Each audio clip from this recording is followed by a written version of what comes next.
मेरे प्यारे देशवासियों, नमस्कार। अज विजयदशमी भाव दशहरे का त्यौहार है। इस पवित्र मौके ते आप सब नूं बहुत शुभकामनावां। दशहरे का यह त्यौहार झूठ उत्ते सच की जित का त्यौहार है, पर नाल ही ये एक तरह नाल संकटां उत्ते धीरज की जित का त्यौहार भी है। अज तुसीं सारे बहुत संयम दे नाल जी रहे हो, मर्यादा विच रह के दिन त्यौहार मना रहे हो। इसलिए जो लड़ाई आपां लड़ रहे हाँ उस विच जित भी यकीनी है। पहला दुर्गा पंडाल विच माँ दे दर्शनां लई इन्नी भीड़ जुट जांदी सी, एकदम मेले वर्गा माहौल हुंदा सी, पर इस बार अजिहा नहीं हो सकिया। पहला दशहरे उत्ते भी वड्डे वड्डे मेले लगते सन, लेकिन इस बार उन्हां दा स्वरूप भी वखरा ही है। राम लीला का त्यौहार भी उसकी बहुत वड्डी खिच सी, पर उस विच भी कुछ ना कुछ पाबंदियां लगियां ने। पहला नरात्यां मौके गुजरात के गरबा की गूंज हर पासे छाई रहिंदी सी। इस बार वड्डे वड्डे आयोजन सब बंद ने। हाले अगे होर भी कई त्यौहार आने वाले ने। हाले ईद है, शरद पूर्णिमा है, वाल्मीकि जयंती है, फिर धनतेरस, दिवाली, भाई दूज, छठी माता की पूजा है, गुरु नानक देव जी की जयंती है। कोरोना के इस संकट काल विच आपां संयम तो ही काम लेना है, मर्यादा विच ही रहना है। साथियों, जदों असीं त्यौहारां की गल करते हाँ, तैयारी करते हाँ, तो सब तो पहला मन में यही आता है कि बाजार कदों जाना है, की खरीदारी करनी है। खासकर बच्चों विच तां खास उत्साह रहिंदा है। इस बार त्यौहार मौके नवा की मिलण वाला है। त्यौहार की ये उमंग और बाजार की चमक एक दूजे नाल जुड़ी हुई है। लेकिन इस बार जदों तुसीं खरीदारी करन जाओ तो वोकल फॉर लोकल का अपना संकल्प जरूर याद रखना। बाजार तो समान खरीदण वेले आपां स्थानक उत्पादां नूं पहल देनी है। साथियों, त्यौहारां दी इस खुशी दरम्यान लॉकडाउन के समय नूं भी याद रखना चाहिए है। लॉकडाउन विच आपां समाज के उन्हां साथियां नूं होर नेड़ियों जाणिया है जिन्हां दे बिना साडा जीवन बहुत ही मुश्किल हो जाता। सफाई कर्मचारी, घर विच काम करन वाले भरा भैण, लोकल सब्जी वाले, दुध वाले, सिक्योरिटी गार्ड्स, इन्हां सब दा साडे जीवन विच की रोल है आपां हुण चंगी तरह महसूस कीता है। औखे समय दौरान ये तुहाडे नाल सन, अपने सब दे नाल सन। हुण अपने त्यौहारां विच, अपणियां खुशियां विच आपां इन्हां नूं नाल रखना है। मेरी बेनती है कि जिमें भी संभव होवे इन्हां नूं अपणियां खुशियां विच जरूर शामिल करो, परिवार दे मैंबर की तरह करो। फिर तुसीं देखना तुहाडीआं खुशियां किन्नियां वध जांदियां ने। साथियों, आपां उन्हां जांबाज सैनिकां नूं भी याद रखना है जो इन्हां त्यौहारां विच भी सरहदां उत्ते डटे हुए ने, भारत माता की सेवा अते सुरक्षा कर रहे ने। आपां उन्हां नूं याद करके ही अपने त्यौहार मनाउणे हन। आपां घर विच एक दीवा भारत माता दे इन्हां बहादुर बेटे बेटियां दे सन्मान विच भी जगाउणा है। मैं अपने वीर जवानां नूं भी कहना चाहुंदा हां कि तुसीं बेशक सरहद उत्ते हो, पर पूरा देश तुहाडे नाल है, तुहाडे लई कामना कर रहा है। मैं उन्हां परिवारां दे त्याग नूं भी सजदा करदा हां जिन्हां दे पुत्तर धीआं अज सरहद उत्ते ने। हर वो व्यक्ति जो देश नाल जुड़ी किसी ना किसी जिम्मेदारी की वजह करके अपने घर नहीं है, अपने परिवार तो दूर है, मैं दिल तो उसका एहसानमंद हाँ। मेरे प्यारे देशवासियों, अज जदों आपां लोकल लई वोकल हो रहे हाँ तो दुनिया भी साडे लोकल प्रोडक्ट्स की फैन हो रही है। साडे कई लोकल प्रोडक्ट्स विच ग्लोबल होने की बहुत वड्डी शक्ति है। जिमें एक उदाहरण है खादी का। लंबे समय तक खादी सादगी की पहचान रही है, पर साडी खादी अज ईको फ्रेंडली फैब्रिक के रूप में जानी जा रही है। सेहत की नज़र तो ये बॉडी फ्रेंडली फैब्रिक है, ऑल वैदर फैब्रिक है ਅਤੇ ਅੱਜ खादी फैशन स्टेटमेंट तो बन ही रही है। खादी की पॉपुलैरिटी तो वध ही रही है, नाल ही दुनिया विच कई जगह खादी बनाई भी जा रही है।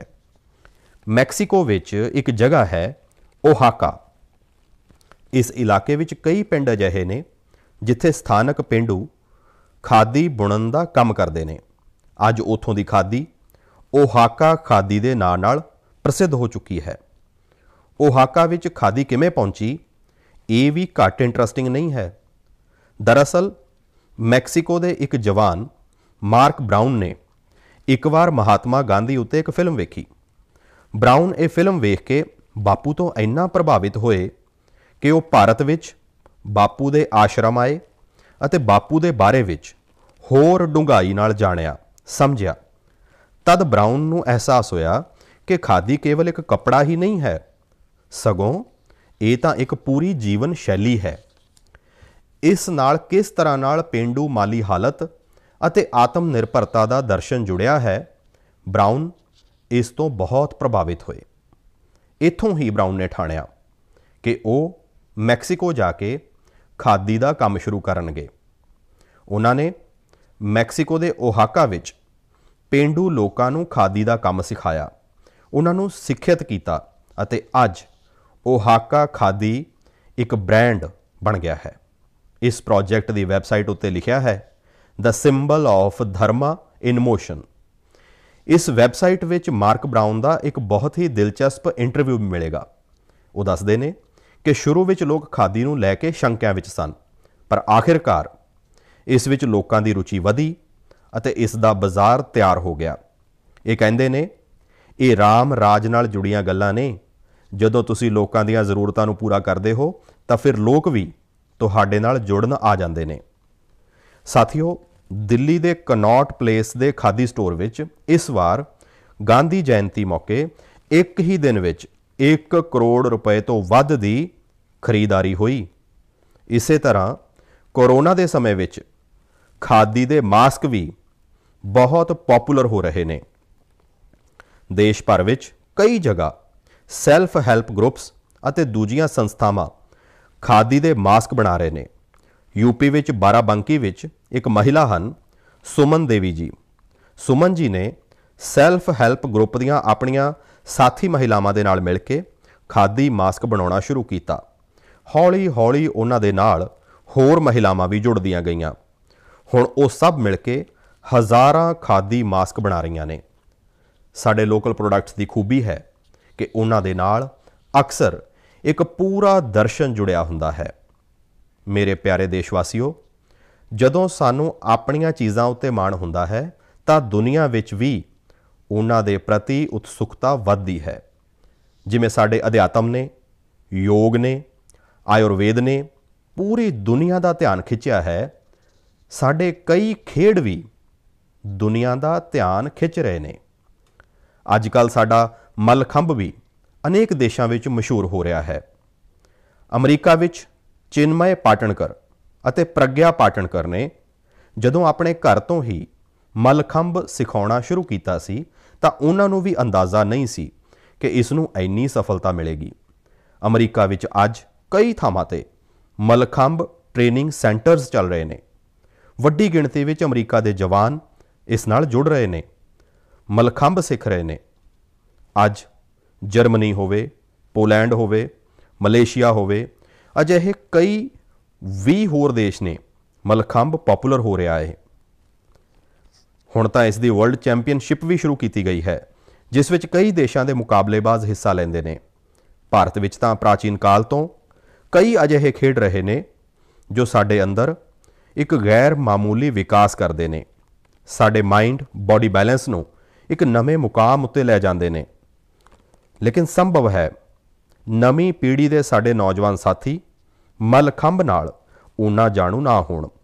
तुसीं इस नूं इंटरनेट उत्ते जरूर सर्च करना अते वेखना। साथियों, साडे देश विच किन्नियां ही मार्शल आर्ट्स ने। मैं चाहांगा कि साडे नौजवान साथी इन्हां दे बारे विच भी जानन, इन्हां नूं सिੱਖਣ ਅਤੇ समय के हिसाब नाल इनोवेट भी करन। ਜਦੋਂ ਜੀਵਨ ਵਿੱਚ ਵੱਡੀਆਂ ਚੁਣੌਤੀਆਂ ਨਹੀਂ ਹੁੰਦੀਆਂ ਤਾਂ ਸ਼ਖਸੀਅਤ ਦਾ ਸਰਬਉੱਤਮ ਵੀ ਬਾਹਰ ਨਿਕਲ ਕੇ ਨਹੀਂ ਆਉਂਦਾ। ਇਸ ਲਈ ਆਪਣੇ ਆਪ ਨੂੰ ਹਮੇਸ਼ਾ ਚੈਲੰਜ ਕਰਦੇ ਰਹੋ।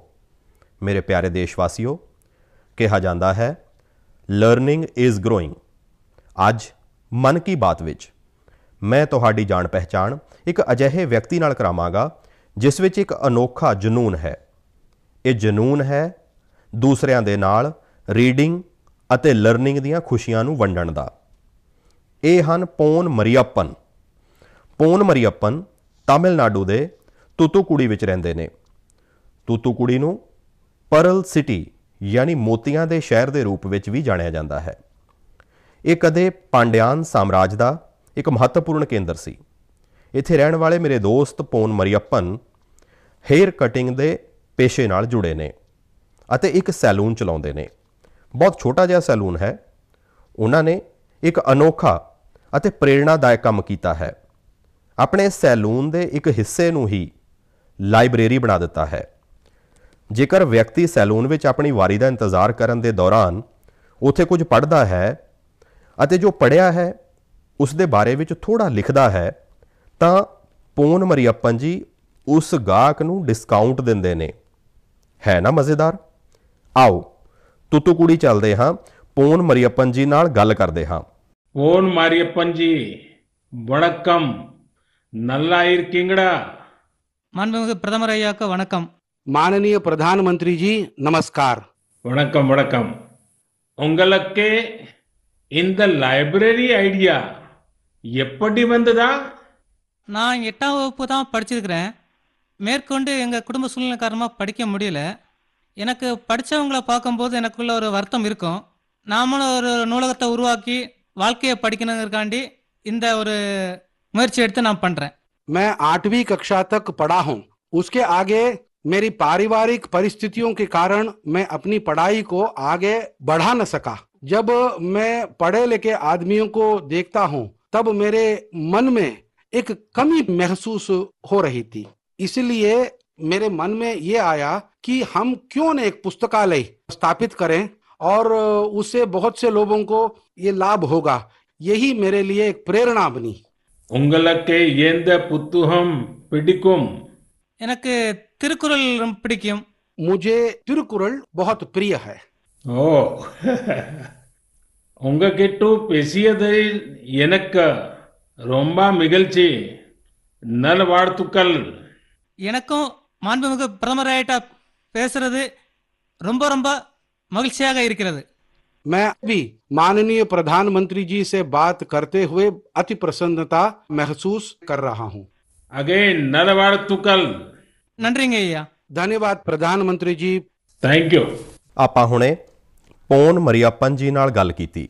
ਵੇਖੋ ਕਿਵੇਂ ਉਹ ਲੋਕਾਂ ਦੇ ਵਾਲਾਂ ਨੂੰ ਤਾਂ ਸਵਾਰਦੇ ਹੀ ਨੇ, ਉਹਨਾਂ ਨੂੰ ਆਪਣਾ ਜੀਵਨ ਸਵਾਰਨ ਦਾ ਵੀ ਮੌਕਾ ਦਿੰਦੇ ਨੇ। ਥਿਰੂਕੁਰਲ ਦੀ ਪ੍ਰਸਿੱਧੀ ਦੇ ਬਾਰੇ ਵਿੱਚ ਸੁਣ ਕੇ ਬਹੁਤ ਚੰਗਾ ਲੱਗਿਆ। ਥਿਰੂਕੁਰਲ ਦੀ ਪ੍ਰਸਿੱਧੀ ਦੇ ਬਾਰੇ ਆਪ ਸਭ ਨੇ ਵੀ ਸੁਣਿਆ। ਅੱਜ ਹਿੰਦੁਸਤਾਨ ਦੀਆਂ ਸਾਰੀਆਂ ਭਾਸ਼ਾਵਾਂ ਵਿੱਚ ਥਿਰੂਕੁਰਲ ਉਪਲਬਧ ਹੈ। ਜੇਕਰ ਮੌਕਾ ਮਿਲੇ ਤਾਂ ਜ਼ਰੂਰ ਪੜ੍ਹਨਾ ਚਾਹੀਦਾ ਹੈ। ਜੀਵਨ ਵਿੱਚ ਉਹ ਇੱਕ ਤਰ੍ਹਾਂ ਨਾਲ ਮਾਰਗਦਰਸ਼ਕ ਹੈ। ਸਾਥੀਓ, ਪਰ ਤੁਹਾਨੂੰ ਇਹ ਜਾਣ ਕੇ ਖੁਸ਼ੀ ਹੋਵੇਗੀ ਕਿ ਪੂਰੇ ਭਾਰਤ ਵਿੱਚ ਅਨੇਕ ਲੋਕ ਹਨ ਜਿਨ੍ਹਾਂ ਨੂੰ ਗਿਆਨ ਦੇ ਪ੍ਰਸਾਰ ਨਾਲ ਬੇਹੱਦ ਖੁਸ਼ੀ ਮਿਲਦੀ ਹੈ। ਇਹ ਉਹ ਲੋਕ ਹਨ ਜੋ ਹਮੇਸ਼ਾ ਇਸ ਗੱਲ ਲਈ ਤਤਪਰ ਰਹਿੰਦੇ ਨੇ ਕਿ ਹਰ ਕੋਈ ਪੜ੍ਹਨ ਲਈ ਪ੍ਰੇਰਿਤ ਹੋਵੇ। ਮੱਧ ਪ੍ਰਦੇਸ਼ ਦੇ ਸਿੰਗਰੌਲੀ ਦੀ ਅਧਿਆਪਿਕਾ ਊਸ਼ਾ ਦੂਬੇ ਜੀ ਨੇ ਤਾਂ ਆ ਸਕੂਟੀ ਨੂੰ ਹੀ ਮੋਬਾਈਲ ਲਾਇਬ੍ਰੇਰੀ ਵਿੱਚ ਬਦਲ ਦਿੱਤਾ ਹੈ। ਉਹ ਰੋਜ਼ਾਨਾ ਆਪਣੀ ਚੱਲਦੀ ਫਿਰਦੀ ਲਾਇਬ੍ਰੇਰੀ ਦੇ ਨਾਲ ਕਿਸੇ ਨਾ ਕਿਸੇ ਪਿੰਡ ਪਹੁੰਚ ਜਾਂਦੇ ਨੇ ਅਤੇ ਉੱਥੇ ਬੱਚਿਆਂ ਨੂੰ ਪੜ੍ਹਾਉਂਦੇ ਨੇ। ਬੱਚੇ ਉਹਨਾਂ ਨੂੰ ਪਿਆਰ ਨਾਲ ਕਿਤਾਬਾਂ ਵਾਲੀ ਦੀਦੀ ਕਹਿ ਕੇ ਬੁਲਾਉਂਦੇ ਨੇ। ਇਸ ਸਾਲ ਅਗਸਤ ਵਿੱਚ ਅਰੁਣਾਚਲ ਪ੍ਰਦੇਸ਼ ਦੇ ਨਿਰਜੁਲੀ ਵਿੱਚ ਰਾਇਓ ਵਿਲੇਜ ਵਿੱਚ ਇੱਕ ਸੈਲਫ ਹੈਲਪ ਲਾਇਬ੍ਰੇਰੀ ਬਣਾਈ ਗਈ ਹੈ।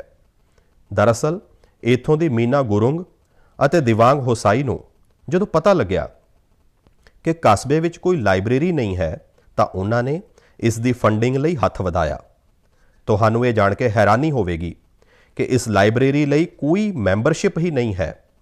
ਕੋਈ ਵੀ ਵਿਅਕਤੀ 2 ਹਫ਼ਤੇ ਲਈ ਕਿਤਾਬ ਲਿਜਾ ਸਕਦਾ ਹੈ, ਪੜ੍ਹਨ ਤੋਂ ਬਾਅਦ ਉਸ ਨੂੰ ਵਾਪਸ ਕਰਨਾ ਹੁੰਦਾ ਹੈ। ਇਹ ਲਾਇਬ੍ਰੇਰੀ ਸੱਤੋਂ ਦਿਨ 24 ਘੰਟੇ ਖੁੱਲ੍ਹੀ ਰਹਿੰਦੀ ਹੈ। ਆਂਢ ਗੁਆਂਢ ਦੇ ਮਾਪੇ ਇਹ ਵੇਖ ਕੇ ਕਾਫੀ ਖੁਸ਼ ਹਨ ਕਿ ਉਹਨਾਂ ਦੇ ਬੱਚੇ ਕਿਤਾਬ ਪੜ੍ਹਨ ਵਿੱਚ ਜੁਟੇ ਹਨ, ਖਾਸ ਕਰ ਉਸ ਸਮੇਂ ਜਦੋਂ ਸਕੂਲਾਂ ਨੇ ਵੀ ਆਨਲਾਈਨ ਕਲਾਸਿਸ ਸ਼ੁਰੂ ਕਰ ਦਿੱਤੀਆਂ ਨੇ। ਉੱਥੇ ਹੀ ਚੰਡੀਗੜ੍ਹ ਵਿੱਚ ਇੱਕ NGO ਚਲਾਉਣ ਵਾਲੇ ਸੰਦੀਪ ਕੁਮਾਰ ਜੀ ਨੇ ਇੱਕ ਮਿੰਨੀ ਵੈਨ ਵਿੱਚ ਮੋਬਾਈਲ ਲਾਇਬ੍ਰੇਰੀ ਬਣਾਈ ਹੈ। ਇਸ ਦੇ ਮਾਧਿਅਮ ਰਾਹੀਂ ਗਰੀਬ ਬੱਚਿਆਂ ਨੂੰ ਪੜ੍ਹਨ ਲਈ ਮੁਫਤ ਵਿੱਚ ਬੁੱਕਸ ਦਿੱਤੀਆਂ ਜਾਂਦੀਆਂ ਨੇ। ਇਸ ਦੇ ਨਾਲ ਹੀ ਗੁਜਰਾਤ ਦੇ ਭਾਵਨਗਰ ਦੀਆਂ ਜੋ ਸੰਸਥਾਵਾਂ ਦੇ ਬਾਰੇ ਵਿੱਚ ਵੀ ਜਾਣਦਾ ਹਾਂ ਜੋ ਬਿਹਤਰੀਨ ਕਾਰਜ ਕਰ ਰਹੀਆਂ ਨੇ। ਉਹਨਾਂ ਵਿੱਚੋਂ ਇੱਕ ਹੈ ਵਿਕਾਸ ਵਰਤੁਲ ਟਰਸਟ। ਇਹ ਸੰਸਥਾ ਪ੍ਰਤੀਯੋਗੀ ਪ੍ਰੀਖਿਆਵਾਂ ਦੀ ਤਿਆਰੀ ਕਰਨ ਵਾਲੇ ਵਿਦਿਆਰਥੀਆਂ ਲਈ ਬਹੁਤ ਮਦਦਗਾਰ ਹੈ। ਇਹ ਟਰਸਟ 1975 ਤੋਂ ਕੰਮ ਕਰ ਰਿਹਾ ਹੈ ਅਤੇ ਇਹ 5000 ਕਿਤਾਬਾਂ ਦੇ ਨਾਲ 140 ਤੋਂ ਵੱਧ ਮੈਗਜ਼ੀਨ ਉਪਲਬਧ ਕਰਵਾਉਂਦਾ ਹੈ। ਅਜਿਹੀ ਇੱਕ ਸੰਸਥਾ ਪੁਸਤਕ ਪਰਬ ਹੈ। ਇਹ ਇਨੋਵੇਟਿਵ ਪ੍ਰੋਜੈਕਟ ਹੈ ਜੋ ਸਾਹਿਤਕ ਕਿਤਾਬਾਂ ਦੇ ਨਾਲ ਹੀ ਦੂਜੀਆਂ ਕਿਤਾਬਾਂ ਮੁਫਤ ਉਪਲਬਧ ਕਰਾਉਂਦੇ ਹਨ। ਇਸ ਲਾਇਬ੍ਰੇਰੀ ਵਿੱਚ ਅਧਿਆਤਮਕ, ਆਯੁਰਵੈਦਿਕ ਇਲਾਜ ਅਤੇ ਕਈ ਹੋਰਨਾਂ ਵਿਸ਼ਿਆਂ ਨਾਲ ਸੰਬੰਧਿਤ ਕਿਤਾਬਾਂ ਵੀ ਸ਼ਾਮਲ ਨੇ। ਜੇਕਰ ਤੁਹਾਨੂੰ ਇਸ ਤਰ੍ਹਾਂ ਦੇ ਹੋਰ ਯਤਨਾਂ ਦੇ ਬਾਰੇ ਵਿੱਚ ਕੁਝ ਪਤਾ ਹੈ ਤਾਂ ਮੇਰੀ ਬੇਨਤੀ ਹੈ ਕਿ ਤੁਸੀਂ ਉਸ ਨੂੰ ਸੋਸ਼ਲ ਮੀਡੀਆ ਉੱਤੇ ਜ਼ਰੂਰ ਸਾਂਝਾ ਕਰੋ। ਇਹ ਉਦਾਹਰਣ ਕਿਤਾਬ ਪੜ੍ਹਨ ਜਾਂ ਲਾਇਬ੍ਰੇਰੀ ਖੋਲ੍ਹਣ ਤੱਕ ਹੀ ਸੀਮਿਤ ਨਹੀਂ ਹਨ, ਸਗੋਂ ਇਹ ਉਸ ਨਵੇਂ ਭਾਰਤ ਦੀ ਭਾਵਨਾ ਦਾ ਵੀ ਪ੍ਰਤੀਕ ਹੈ ਜਿਸ ਵਿੱਚ ਸਮਾਜ ਦੇ ਵਿਕਾਸ ਲਈ ਹਰ ਖੇਤਰ ਅਤੇ ਹਰ ਤਬਕੇ ਦੇ ਲੋਕ ਨਵੇਂ ਅਤੇ ਇਨੋਵੇਟਿਵ ਤਰੀਕੇ ਅਪਣਾ ਰਹੇ ਨੇ। ਗੀਤਾ ਵਿੱਚ ਕਿਹਾ ਗਿਆ ਹੈ, ਨਹੀਂ ਗਿਆਨੇਨ ਸਦੁਸ਼ਮ ਪਵਿੱਤਰ ਮਿਹ ਵਿਦਯਤੇ। ਭਾਵ ਗਿਆਨ ਦੇ ਬਰਾਬਰ ਸੰਸਾਰ ਵਿੱਚ ਕੁਝ ਵੀ ਪਵਿੱਤਰ ਨਹੀਂ ਹੈ। ਮੈਂ ਗਿਆਨ ਦਾ ਪ੍ਰਸਾਰ ਕਰਨ ਵਾਲੇ ਅਜਿਹੇ ਨੇਕ ਕੋਸ਼ਿਸ਼ਾਂ ਕਰਨ ਵਾਲੇ ਸਾਰੇ ਮਹਾਨੁਭਾਵਾਂ ਨੂੰ ਦਿਲੋਂ ਸਤਿਕਾਰ ਭੇਟ ਕਰਦਾ ਹਾਂ। ਮੇਰੇ ਪਿਆਰੇ ਦੇਸ਼ਵਾਸੀਓ, ਕੁਝ ਹੀ ਦਿਨਾਂ ਬਾਅਦ ਸਰਦਾਰ ਵੱਲਭ ਭਾਈ ਪਟੇਲ ਜੀ ਦੀ ਜਨਮ ਜਯੰਤੀ 31 ਅਕਤੂਬਰ ਨੂੰ ਆਪਾਂ ਸਭ ਰਾਸ਼ਟਰੀ ਏਕਤਾ ਦਿਵਸ ਦੇ ਤੌਰ ਤੇ ਮਨਾਵਾਂਗੇ। ਮਨ ਕੀ ਬਾਤ ਵਿੱਚ ਪਹਿਲਾਂ ਵੀ ਆਪਾਂ ਸਰਦਾਰ ਪਟੇਲ ਉੱਤੇ ਵਿਸਥਾਰ ਨਾਲ ਗੱਲ ਕੀਤੀ ਹੈ। ਅਸੀਂ ਉਹਨਾਂ ਦੀ ਵਿਰਾਟ ਸ਼ਖਸੀਅਤ ਦੇ ਕਈ ਪਹਿਲੂਆਂ ਉੱਤੇ ਚਰਚਾ ਕੀਤੀ ਹੈ। ਬਹੁਤ ਘੱਟ ਲੋਕ ਮਿਲਣਗੇ ਜਿਨ੍ਹਾਂ ਦੀ ਸ਼ਖਸੀਅਤ ਵਿੱਚ ਇਕੱਠੇ ਕਈ ਸਾਰੇ ਤੱਤ ਮੌਜੂਦ ਹੋਣ।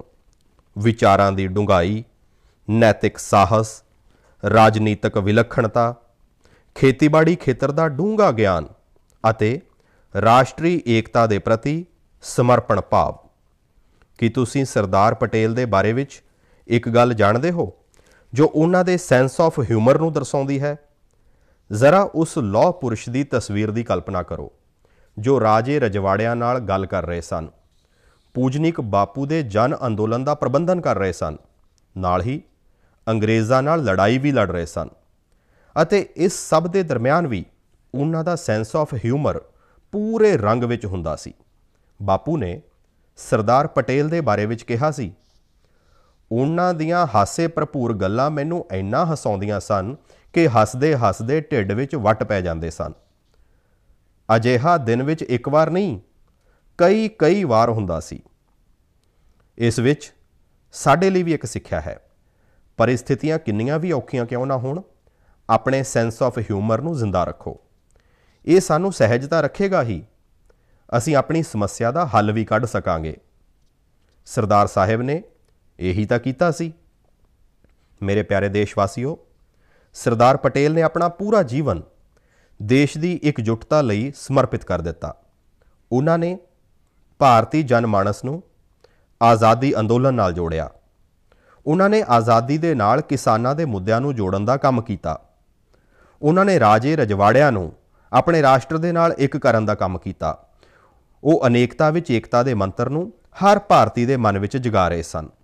ਸਾਥੀਓ, ਅੱਜ ਆਪਾਂ ਆਪਣੀ ਬਾਣੀ, ਆਪਣੇ ਸੁਭਾਅ, ਆਪਣੇ ਕਰਮਾਂ ਨਾਲ ਹਰ ਪਲ ਉਹਨਾਂ ਸਭ ਚੀਜ਼ਾਂ ਨੂੰ ਅੱਗੇ ਵਧਾਉਣਾ ਹੈ ਜੋ ਸਾਨੂੰ ਇੱਕ ਕਰਨ, ਜੋ ਦੇਸ਼ ਦੇ ਇੱਕ ਭਾਗ ਵਿੱਚ ਰਹਿਣ ਵਾਲੇ ਨਾਗਰਿਕ ਦੇ ਮਨ ਵਿੱਚ ਦੂਜੇ ਕੋਨੇ ਵਿੱਚ ਰਹਿਣ ਵਾਲੇ ਨਾਗਰਿਕ ਲਈ ਸਹਿਜਤਾ ਅਤੇ ਆਪਣੇਪਣ ਦਾ ਭਾਵ ਪੈਦਾ ਕਰ ਸਕੇ। ਸਾਡੇ ਪੁਰਖਿਆਂ ਨੇ ਸਦੀਆਂ ਤੋਂ ਇਹ ਯਤਨ ਲਗਾਤਾਰ ਕੀਤੇ ਹਨ। ਹੁਣ ਵੇਖੋ, ਕੇਰਲ ਵਿੱਚ ਜੰਮੇ ਪੂਜਨਿਕ ਆਦਿ ਸ਼ੰਕਰਾਚਾਰੀਆ ਜੀ ਨੇ ਭਾਰਤ ਦੀਆਂ ਚਾਰੇ ਦਿਸ਼ਾਵਾਂ ਵਿੱਚ 4 ਮਹੱਤਵਪੂਰਨ ਮੱਠਾਂ ਦੀ ਸਥਾਪਨਾ ਕੀਤੀ। ਉੱਤਰ ਵਿੱਚ ਬਦਰਿਕਾਸ਼ਰਮ, ਪੂਰਬ ਵਿੱਚ ਪੁਰੀ, ਦੱਖਣ ਵਿੱਚ ਸ਼੍ਰਿੰਗੇਰੀ ਅਤੇ ਪੱਛਮ ਵਿੱਚ ਦੁਆਰਕਾ। ਉਹਨਾਂ ਨੇ ਸ਼੍ਰੀਨਗਰ ਦੀ ਯਾਤਰਾ ਵੀ ਕੀਤੀ। ਇਹੀ ਕਾਰਨ ਹੈ ਕਿ ਉੱਥੇ ਇੱਕ ਸ਼ੰਕਰਾਚਾਰੀਆ ਹਿੱਲ ਹੈ। ਤੀਰਥਾਟਨ ਆਪਣੇ ਆਪ ਵਿੱਚ ਭਾਰਤ ਨੂੰ ਇੱਕ ਸੂਤਰ ਵਿੱਚ ਪਰੋਂਦਾ ਹੈ। ਜੋਤਿਰਲਿੰਗਾਂ ਅਤੇ ਸ਼ਕਤੀ ਪੀਠਾਂ ਦੀ ਲੜੀ ਭਾਰਤ ਨੂੰ ਇੱਕ ਸੂਤਰ ਵਿੱਚ ਬੰਨ੍ਹਦੀ ਹੈ। ਤ੍ਰਿਪੁਰਾ ਤੋਂ ਲੈ ਕੇ ਗੁਜਰਾਤ ਤੱਕ, ਜੰਮੂ ਕਸ਼ਮੀਰ ਤੋਂ ਲੈ ਕੇ ਤਮਿਲਨਾਡੂ ਤੱਕ ਸਥਾਪਿਤ ਸਾਡੇ ਸ਼ਰਧਾ ਦੇ ਕੇਂਦਰ ਸਾਨੂੰ ਇੱਕ ਕਰਦੇ ਨੇ। ਭਗਤੀ ਅੰਦੋਲਨ ਪੂਰੇ ਭਾਰਤ ਵਿੱਚ ਇੱਕ ਵੱਡਾ ਜਨ ਅੰਦੋਲਨ ਬਣ ਗਿਆ, ਜਿਸ ਨੇ ਸਾਨੂੰ ਭਗਤੀ ਦੇ ਮਾਧਿਅਮ ਨਾਲ ਇਕਜੁੱਟ ਕੀਤਾ। ਸਾਡੇ ਰੋਜ਼ਾਨਾ ਜੀਵਨ ਵਿੱਚ ਵੀ ਇਹ ਗੱਲਾਂ ਕਿਵੇਂ ਘੁਲ ਗਈਆਂ ਨੇ, ਜਿਸ ਵਿੱਚ ਏਕਤਾ ਦੀ ਤਾਕਤ ਹੈ। ਹਰ ਇੱਕ ਧਾਰਮਿਕ ਰਸਮ ਤੋਂ ਪਹਿਲਾਂ ਵਿਭਿੰਨ ਨਦੀਆਂ ਨੂੰ ਯਾਦ ਕੀਤਾ ਜਾਂਦਾ ਹੈ। ਇਸ ਵਿੱਚ ਬਹੁਤ ਦੂਰ ਉੱਤਰ ਵਿੱਚ ਸਥਿਤ ਸਿੰਧੂ ਨਦੀ ਤੋਂ ਲੈ ਕੇ ਦੱਖਣ ਭਾਰਤ ਦੀ ਜੀਵਨਦਾਤੀ ਕਾਵੇਰੀ ਨਦੀ ਤੱਕ ਸ਼ਾਮਲ ਹੈ। ਅਕਸਰ ਸਾਡੇ ਇੱਥੇ ਲੋਕ ਕਹਿੰਦੇ ਨੇ, ਇਸ਼ਨਾਨ ਕਰਦੇ ਸਮੇਂ ਪਵਿੱਤਰ ਭਾਵਨਾ ਨਾਲ ਏਕਤਾ ਦਾ ਮੰਤਰ ਹੀ ਬੋਲਦੇ ਹਨ। गंगे च यमुने चैव गोदावरी सरस्वती नर्मदे सिंधु कावेरी जलेस्मिन सन्निधि कुरु। ਇਸੇ ਤਰ੍ਹਾਂ ਸਿੱਖਾਂ ਦੇ ਪਵਿੱਤਰ ਸਥਾਨਾਂ ਵਿੱਚ ਨਾਂਦੇੜ ਸਾਹਿਬ ਅਤੇ ਪਟਨਾ ਸਾਹਿਬ ਗੁਰਦੁਆਰੇ ਸ਼ਾਮਲ ਨੇ। ਸਾਡੇ ਸਿੱਖ ਗੁਰੂਆਂ ਨੇ ਵੀ ਆਪਣੇ ਜੀਵਨ ਅਤੇ ਸਤਕਰਮਾਂ ਦੇ ਮਾਧਿਅਮ ਨਾਲ ਏਕਤਾ ਦੀ ਭਾਵਨਾ ਨੂੰ ਮਜ਼ਬੂਤ ਕੀਤਾ ਹੈ। ਬੀਤੀ ਸਦੀ ਵਿੱਚ ਸਾਡੇ ਦੇਸ਼ ਵਿੱਚ ਡਾਕਟਰ ਬਾਬਾ ਸਾਹਿਬ ਅੰਬੇਡਕਰ ਵਰਗੀਆਂ ਮਹਾਨ ਸ਼ਖਸੀਅਤਾਂ ਰਹੀਆਂ ਨੇ, ਜਿਨ੍ਹਾਂ ਨੇ ਆਪਾਂ ਸਭ ਨੂੰ ਸੰਵਿਧਾਨ ਦੇ ਮਾਧਿਅਮ ਨਾਲ ਇਕਜੁੱਟ ਕੀਤਾ। ਸਾਥੀਓ, unity is power, unity is strength, unity is progress, unity is empowerment, united we will scale new heights. ਉਂਝ ਅਜਿਹੀਆਂ ਤਾਕਤਾਂ ਵੀ ਮੌਜੂਦ ਰਹੀਆਂ ਨੇ ਜੋ ਲਗਾਤਾਰ ਸਾਡੇ ਮਨ ਵਿੱਚ ਸ਼ੱਕ ਦਾ ਬੀਜ ਬੀਜਣ ਦੀ ਕੋਸ਼ਿਸ਼ ਕਰਦੇ ਰਹਿੰਦੇ ਹਨ, ਦੇਸ਼ ਨੂੰ ਵੰਡਣ ਦੀ ਕੋਸ਼ਿਸ਼ ਕਰਦੇ ਹਨ। ਦੇਸ਼ ਨੇ ਵੀ ਹਰ ਵਾਰ ਇਹਨਾਂ ਬੁਰੇ ਇਰਾਦਿਆਂ ਦਾ ਮੂੜ ਤੋੜ ਜਵਾਬ ਦਿੱਤਾ ਹੈ। ਆਪਾਂ ਲਗਾਤਾਰ ਆਪਣੀ ਕ੍ਰੀਏਟੀਵਿਟੀ ਨਾਲ, ਪ੍ਰੇਮ ਨਾਲ, ਹਰ ਪਲ ਯਤਨਪੂਰਵਕ ਆਪਣੇ ਛੋਟੇ ਤੋਂ ਛੋਟੇ ਕੰਮਾਂ ਵਿੱਚ ਏਕ ਭਾਰਤ ਸ਼੍ਰੇਸ਼ਠ ਭਾਰਤ ਦੇ ਖੂਬਸੂਰਤ ਰੰਗਾਂ ਨੂੰ ਸਾਹਮਣੇ ਲਿਆਉਣਾ ਹੈ। ਏਕਤਾ ਦੇ ਨਵੇਂ ਰੰਗ ਭਰਨੇ ਹਨ ਅਤੇ ਹਰ ਨਾਗਰਿਕ ਨੇ ਭਰਨੇ ਹਨ। ਇਸ ਸੰਬੰਧ ਵਿੱਚ ਮੈਂ ਆਪ ਸਭ ਨੂੰ ਇੱਕ ਵੈਬਸਾਈਟ ਦੇਖਣ ਦੀ ਬੇਨਤੀ ਕਰਦਾ ਹਾਂ, ekbharat.gov.in। ਇਸ ਵਿੱਚ ਨੈਸ਼ਨਲ ਇੰਟੀਗ੍ਰੇਸ਼ਨ ਦੀ ਸਾਡੀ ਮੁਹਿੰਮ ਨੂੰ ਅੱਗੇ ਵਧਾਉਣ ਦੇ ਕਈ ਯਤਨ ਦਿਖਾਈ ਦੇਣਗੇ। ਇਸ ਦਾ ਇੱਕ ਦਿਲਚਸਪ ਕਾਰਨਰ ਹੈ, ਆਜ ਕਾ ਵਾਕਿਆ। ਇਸ ਸੈਕਸ਼ਨ ਵਿੱਚ ਅਸੀਂ ਹਰ ਰੋਜ਼ ਇੱਕ ਵਾਕ ਨੂੰ ਵੱਖ-ਵੱਖ ਭਾਸ਼ਾਵਾਂ ਵਿੱਚ ਕਿਵੇਂ ਬੋਲਦੇ ਨੇ, ਇਹ ਸਿੱਖ ਸਕਦੇ ਹਾਂ। ਤੁਸੀਂ ਇਸ ਵੈਬਸਾਈਟ ਲਈ ਕੰਟਰੀਬਿਊਟ ਵੀ ਕਰੋ। ਜਿਵੇਂ ਹਰ ਸੂਬੇ ਅਤੇ ਸੱਭਿਆਚਾਰ ਵਿੱਚ ਵੱਖੋ ਵੱਖਰਾ ਖਾਣ ਪੀਣ ਹੁੰਦਾ ਹੈ, ਇਹ ਪਕਵਾਨ ਸਥਾਨਕ ਪੱਧਰ ਦੇ ਖਾਸ ਇਨਗਰੀਡੀਐਂਟਸ ਯਾਨੀ ਅਨਾਜ ਅਤੇ ਮਸਾਲਿਆਂ ਨਾਲ ਬਣਾਏ ਜਾਂਦੇ ਨੇ। ਕੀ ਅਸੀਂ ਇਸ ਲੋਕਲ ਫੂਡ ਦੀ ਰੈਸਪੀ ਨੂੰ ਲੋਕਲ ਇਨਗਰੀਡੀਐਂਟਸ ਦੇ ਨਾਮਾਂ ਦੇ ਨਾਲ ਏਕ ਭਾਰਤ ਸ਼੍ਰੇਸ਼ਠ ਭਾਰਤ ਵੈਬਸਾਈਟ ਉੱਤੇ ਸ਼ੇਅਰ ਕਰ ਸਕਦੇ ਹਾਂ? ਯੂਨਿਟੀ ਅਤੇ ਇਮਿਊਨਿਟੀ ਨੂੰ ਵਧਾਉਣ ਲਈ ਇਸ ਤੋਂ ਬਿਹਤਰ ਤਰੀਕਾ ਹੋਰ ਕੀ ਹੋ ਸਕਦਾ ਹੈ? ਸਾਥੀਓ, ਇਸ ਮਹੀਨੇ ਦੀ 31 ਤਰੀਕ ਨੂੰ ਮੈਨੂੰ ਕੇਵੜੀਆ ਵਿਖੇ ਇਤਿਹਾਸਕ ਸਟੈਚੂ ਆਫ ਯੂਨਿਟੀ ਉੱਤੇ ਹੋ ਰਹੇ ਕਈ ਪ੍ਰੋਗਰਾਮਾਂ ਵਿੱਚ ਸ਼ਾਮਲ ਹੋਣ ਦਾ ਮੌਕਾ ਮਿਲੇਗਾ। ਤੁਸੀਂ ਲੋਕ ਵੀ ਜ਼ਰੂਰ ਜੁੜਨਾ। ਮੇਰੇ ਪਿਆਰੇ ਦੇਸ਼ਵਾਸੀਓ, 31 ਅਕਤੂਬਰ ਨੂੰ ਆਪਾਂ ਵਾਲਮੀਕ ਜਯੰਤੀ ਵੀ ਮਨਾਵਾਂਗੇ। ਮੈਂ ਮਹਾਰਿਸ਼ੀ ਵਾਲਮੀਕ ਜੀ ਨੂੰ ਨਮਨ ਕਰਦਾ ਹਾਂ ਅਤੇ ਇਸ ਖਾਸ ਮੌਕੇ ਲਈ ਦੇਸ਼ਵਾਸੀਆਂ ਨੂੰ ਹਾਰਦਿਕ ਸ਼ੁਭਕਾਮਨਾਵਾਂ ਦਿੰਦਾ ਹਾਂ। ਮਹਾਰਿਸ਼ੀ ਵਾਲਮੀਕ ਦੇ ਮਹਾਨ ਵਿਚਾਰ ਕਰੋੜਾਂ ਲੋਕਾਂ ਨੂੰ ਪ੍ਰੇਰਿਤ ਕਰਦੇ ਹਨ, ਸ਼ਕਤੀ ਪ੍ਰਦਾਨ ਕਰਦੇ ਹਨ। ਉਹ ਲੱਖਾਂ ਕਰੋੜਾਂ ਗਰੀਬਾਂ ਅਤੇ ਦਲਿਤਾਂ ਦੇ ਲਈ ਬਹੁਤ ਵੱਡੀ ਉਮੀਦ ਹਨ। ਉਹਨਾਂ ਦੇ ਅੰਦਰ ਆਸ ਅਤੇ ਵਿਸ਼ਵਾਸ ਦਾ ਸੰਚਾਰ ਕਰਦੇ ਹਨ। ਉਹ ਕਹਿੰਦੇ ਹਨ, ਕਿਸੇ ਵੀ ਮਨੁੱਖ ਦੀ ਇੱਛਾ ਸ਼ਕਤੀ ਜੇਕਰ ਉਸ ਦੇ ਨਾਲ ਹੋਵੇ ਤਾਂ ਉਹ ਕੋਈ ਵੀ ਕੰਮ ਬਹੁਤ ਆਸਾਨੀ ਨਾਲ ਕਰ ਸਕਦਾ ਹੈ। ਇਹ ਇੱਛਾ ਸ਼ਕਤੀ ਹੀ ਹੈ ਜੋ ਕਈ ਨੌਜਵਾਨਾਂ ਨੂੰ ਗੈਰ ਮਾਮੂਲੀ ਕਾਰਜ ਕਰਨ ਦੀ ਤਾਕਤ ਦਿੰਦੀ ਹੈ। ਮਹਾਰਿਸ਼ੀ ਵਾਲਮੀਕੀ ਨੇ ਸਕਾਰਾਤਮਕ ਸੋਚ ਉੱਤੇ ਜ਼ੋਰ ਦਿੱਤਾ ਉਹਨਾਂ ਦੇ ਲਈ ਸੇਵਾ ਅਤੇ ਮਾਨਵੀ ਸਤਿਕਾਰ ਦਾ ਸਥਾਨ ਸਰਵਉੱਚ ਹੈ। ਮਹਾਰਿਸ਼ੀ ਵਾਲਮੀਕ ਦੇ ਆਚਾਰ, ਵਿਚਾਰ ਅਤੇ ਆਦਰਸ਼ ਅੱਜ ਨਿਊ ਇੰਡੀਆ ਦੇ ਸਾਡੇ ਸੰਕਲਪ ਲਈ ਪ੍ਰੇਰਣਾ ਵੀ ਹਨ ਅਤੇ ਦਿਸ਼ਾ ਨਿਰਦੇਸ਼ ਵੀ ਹਨ। ਅਸੀਂ ਮਹਾਰਿਸ਼ੀ ਵਾਲਮੀਕੀ ਦੇ ਪ੍ਰਤੀ ਹਮੇਸ਼ਾ ਅਹਿਸਾਨਮੰਦ ਰਹਾਂਗੇ ਕਿ ਉਹਨਾਂ ਨੇ ਆਉਣ ਵਾਲੀਆਂ ਪੀੜ੍ਹੀਆਂ ਦੇ ਮਾਰਗਦਰਸ਼ਨ ਲਈ ਰਾਮਾਇਣ ਵਰਗੇ ਮਹਾਗ੍ਰੰਥ ਦੀ ਰਚਨਾ ਕੀਤੀ। 31 ਅਕਤੂਬਰ ਨੂੰ ਭਾਰਤ ਦੀ ਸਾਬਕਾ ਪ੍ਰਧਾਨ ਮੰਤਰੀ ਸ਼੍ਰੀਮਤੀ ਇੰਦਰਾ ਗਾਂਧੀ ਜੀ ਨੂੰ ਅਸੀਂ ਗੁਆ ਦਿੱਤਾ। ਮੈਂ ਆਦਰਪੂਰਵਕ ਉਹਨਾਂ ਨੂੰ ਸ਼ਰਧਾਂਜਲੀ ਦਿੰਦਾ ਹਾਂ। ਮੇਰੇ ਪਿਆਰੇ ਦੇਸ਼ਵਾਸੀਓ, ਅੱਜ ਕਸ਼ਮੀਰ ਦਾ ਪੁਲਵਾਮਾ ਪੂਰੇ ਦੇਸ਼ ਨੂੰ ਪੜ੍ਹਾਉਣ ਵਿੱਚ ਮਹੱਤਵਪੂਰਨ ਭੂਮਿਕਾ ਨਿਭਾ ਰਿਹਾ ਹੈ। ਅੱਜ ਦੇਸ਼ ਭਰ ਵਿੱਚ ਬੱਚੇ ਆਪਣਾ ਹੋਮਵਰਕ ਕਰਦੇ ਹਨ, ਨੋਟਸ ਬਣਾਉਂਦੇ ਹਨ, ਤਾਂ ਕਿਤੇ ਨਾ ਕਿਤੇ ਇਸ ਦੇ ਪਿੱਛੇ ਪੁਲਵਾਮਾ ਦੇ ਲੋਕਾਂ ਦੀ ਸਖਤ ਮਿਹਨਤ ਹੈ। ਕਸ਼ਮੀਰ ਘਾਟੀ ਪੂਰੇ ਦੇਸ਼ ਦੀ ਲਗਭਗ 90% ਪੈਨਸਿਲ ਸਲੇਟ ਲੱਕੜ ਦੀ ਫੱਟੀ ਦੀ ਮੰਗ ਨੂੰ ਪੂਰਾ ਕਰਦੀ ਹੈ ਅਤੇ ਉਸ ਵਿੱਚ ਬਹੁਤ ਵੱਡੀ ਹਿੱਸੇਦਾਰੀ ਪੁਲਵਾਮਾ ਦੀ ਹੈ। ਇੱਕ ਸਮੇਂ ਅਸੀਂ ਲੋਕ ਵਿਦੇਸ਼ਾਂ ਤੋਂ ਪੈਨਸਿਲ ਲਈ ਲੱਕੜ ਮੰਗਵਾਉਂਦੇ ਸੀ, ਪਰ ਹੁਣ ਸਾਡਾ ਪੁਲਵਾਮਾ ਇਸ ਖੇਤਰ ਵੱਲੋਂ ਦੇਸ਼ ਨੂੰ ਆਤਮ ਨਿਰਭਰ ਬਣਾ ਰਿਹਾ ਹੈ। ਅਸਲ ਵਿੱਚ ਪੁਲਵਾਮਾ ਦੇ ਇਹ ਪੈਨਸਿਲ ਸਲੇਟਸ ਸਟੇਟਸ ਦੇ ਵਿਚਕਾਰ ਦੇ ਗੈਪਸ ਨੂੰ ਘੱਟ ਕਰ ਰਹੇ ਨੇ। ਘਾਟੀ ਦੀ ਚਿਨਾਰ ਦੀ ਲੱਕੜ ਵਿੱਚ ਹਾਈ ਮੋਇਸਚਰ ਕੰਟੈਂਟ ਅਤੇ ਸੌਫਟਨੈਸ ਹੁੰਦੀ ਹੈ, ਜੋ ਪੈਨਸਿਲ ਦੇ ਨਿਰਮਾਣ ਲਈ ਉਸ ਨੂੰ ਸਭ ਤੋਂ ਸੂਟੇਬਲ ਬਣਾਉਂਦੀ ਹੈ। ਪੁਲਵਾਮਾ ਵਿੱਚ ਉਖੂ ਨੂੰ ਪੈਨਸਿਲ ਵਿਲੇਜ ਦੇ ਨਾਮ ਨਾਲ ਜਾਣਿਆ ਜਾਂਦਾ ਹੈ। ਇੱਥੇ ਪੈਨਸਿਲ ਸਲੇਟ ਨਿਰਮਾਣ ਦੀਆਂ ਕਈ ਇਕਾਈਆਂ ਹਨ ਜੋ ਰੋਜ਼ਗਾਰ ਉਪਲਬਧ ਕਰਵਾ ਰਹੀਆਂ ਹਨ ਅਤੇ ਇਹਨਾਂ ਵਿੱਚ ਕਾਫੀ ਗਿਣਤੀ ਵਿੱਚ ਮਹਿਲਾਵਾਂ ਕੰਮ ਕਰਦੀਆਂ ਨੇ। ਸਾਥੀਓ, ਪੁਲਵਾਮਾ ਦੀ ਆਪਣੀ ਇਹ ਪਹਿਚਾਣ ਤਦ ਸਥਾਪਿਤ ਹੋਈ ਹੈ ਜਦ ਇੱਥੋਂ ਦੇ ਲੋਕਾਂ ਨੇ ਕੁਝ ਨਵਾਂ ਕਰਨ ਦੀ ਠਾਣੀ, ਕੰਮ ਨੂੰ ਲੈ ਕੇ ਰਿਸਕ ਚੁੱਕਿਆ ਅਤੇ ਖੁਦ ਨੂੰ ਉਸ ਦੇ ਪ੍ਰਤੀ ਸਮਰਪਿਤ ਕਰ ਦਿੱਤਾ। ਅਜਿਹੇ ਹੀ ਮਿਹਨਤੀ ਲੋਕਾਂ ਵਿੱਚੋਂ ਇੱਕ ਹੈ ਮਨਜ਼ੂਰ ਅਹਿਮਦ ਅਲਾਈ। ਪਹਿਲਾਂ ਭਰਾ ਮਨਜ਼ੂਰ ਲੱਕੜ ਕੱਟਣ ਵਾਲੇ ਇੱਕ ਸਧਾਰਨ ਮਜ਼ਦੂਰ ਸਨ। ਭਰਾ ਮਨਜ਼ੂਰ ਕੁਝ ਨਵਾਂ ਕਰਨਾ ਚਾਹੁੰਦੇ ਸਨ ਤਾਂ ਕਿ ਉਹਨਾਂ ਦੀ ਆਉਣ ਵਾਲੀਆਂ ਪੀੜ੍ਹੀਆਂ ਗਰੀਬੀ ਵਿੱਚ ਨਾ ਜਿਉਣ।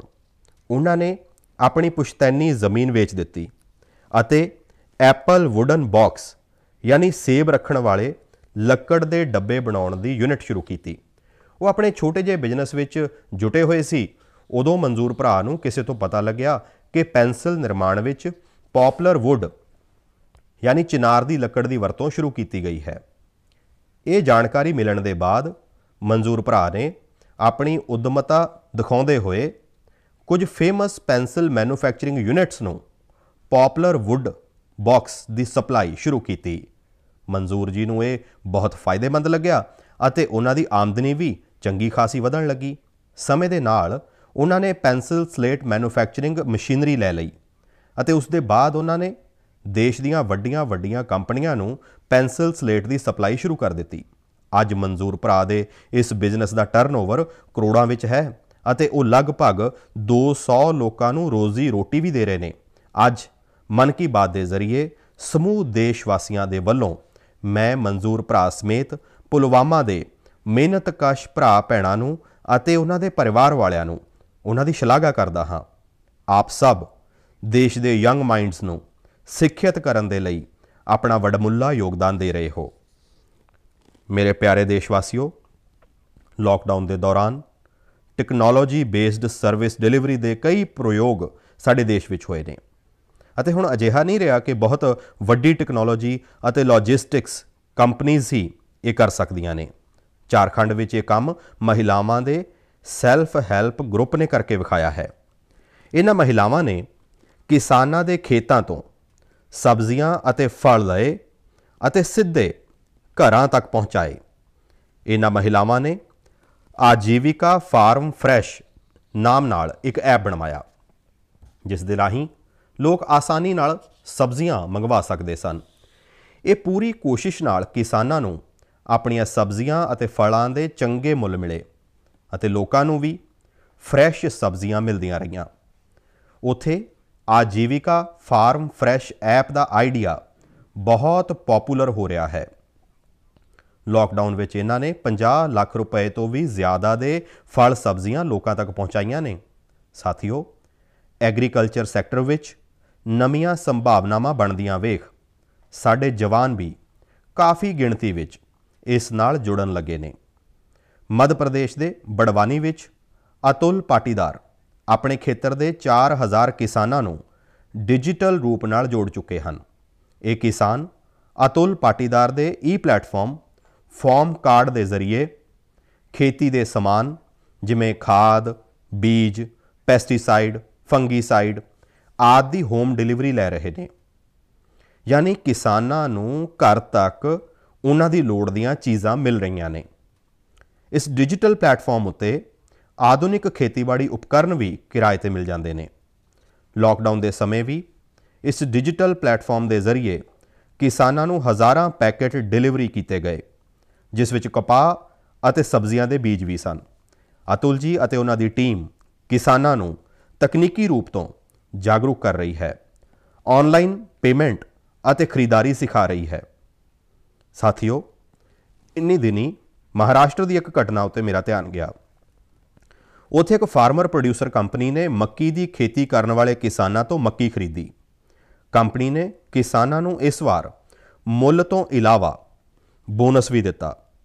ਕਿਸਾਨਾਂ ਨੂੰ ਵੀ ਇੱਕ ਸੁਖਦ ਹੈਰਾਨੀ ਹੋਈ ਜਦੋਂ ਉਸ ਕੰਪਨੀ ਤੋਂ ਪੁੱਛਿਆ ਤਾਂ ਉਹਨਾਂ ਨੇ ਕਿਹਾ ਕਿ ਭਾਰਤ ਸਰਕਾਰ ਨੇ ਜੋ ਨਵੇਂ ਖੇਤੀਬਾੜੀ ਕਾਨੂੰਨ ਬਣਾਏ ਨੇ, ਹੁਣ ਉਸ ਦੇ ਤਹਿਤ ਕਿਸਾਨ ਭਾਰਤ ਵਿੱਚ ਕਿਤੇ ਵੀ ਫਸਲ ਵੇਚ ਪਾ ਰਹੇ ਨੇ ਅਤੇ ਉਹਨਾਂ ਨੂੰ ਚੰਗੇ ਮੁੱਲ ਮਿਲ ਰਹੇ ਨੇ। ਇਸ ਲਈ ਉਹਨਾਂ ਨੇ ਸੋਚਿਆ ਕਿ ਇਸ ਐਕਸਟਰਾ ਪ੍ਰੋਫਿਟ ਨੂੰ ਕਿਸਾਨਾਂ ਦੇ ਨਾਲ ਵੀ ਵੰਡਣਾ ਚਾਹੀਦਾ ਏ। ਇਸ ਉੱਤੇ ਉਹਨਾਂ ਦਾ ਵੀ ਹੱਕ ਹੈ ਅਤੇ ਉਹਨਾਂ ਨੇ ਕਿਸਾਨਾਂ ਨੂੰ ਬੋਨਸ ਦਿੱਤਾ ਹੈ। ਸਾਥੀਓ, ਬੋਨਸ ਹਾਲੇ ਬੇਸ਼ੱਕ ਛੋਟਾ ਹੈ, ਪਰ ਇਹ ਸ਼ੁਰੂਆਤ ਬਹੁਤ ਵੱਡੀ ਹੈ। ਇਸ ਤੋਂ ਸਾਨੂੰ ਪਤਾ ਲੱਗਦਾ ਹੈ ਕਿ ਨਵੇਂ ਖੇਤੀਬਾੜੀ ਕਾਨੂੰਨ ਨਾਲ ਜ਼ਮੀਨੀ ਪੱਧਰ ਉੱਤੇ ਕਿਸ ਤਰ੍ਹਾਂ ਦੇ ਬਦਲਾਅ ਕਿਸਾਨਾਂ ਦੇ ਪੱਖ ਵਿੱਚ ਆਉਣ ਦੀਆਂ ਸੰਭਾਵਨਾਵਾਂ ਭਰੀਆਂ ਪਈਆਂ ਨੇ। ਮੇਰੇ ਪਿਆਰੇ ਦੇਸ਼ਵਾਸੀਓ, ਅੱਜ ਮਨ ਕੀ ਬਾਤ ਵਿੱਚ ਦੇਸ਼ ਵਾਸੀਆਂ ਦੀਆਂ ਗੈਰ ਮਾਮੂਲੀ ਉਪਲਬਧੀਆਂ, ਸਾਡੇ ਦੇਸ਼, ਸਾਡੀ ਸੰਸਕ੍ਰਿਤੀ ਦੇ ਵੱਖ-ਵੱਖ ਧੁਰਿਆਂ ਉੱਤੇ ਆਪ ਸਭ ਨਾਲ ਗੱਲ ਕਰਨ ਦਾ ਮੌਕਾ ਮਿਲਿਆ।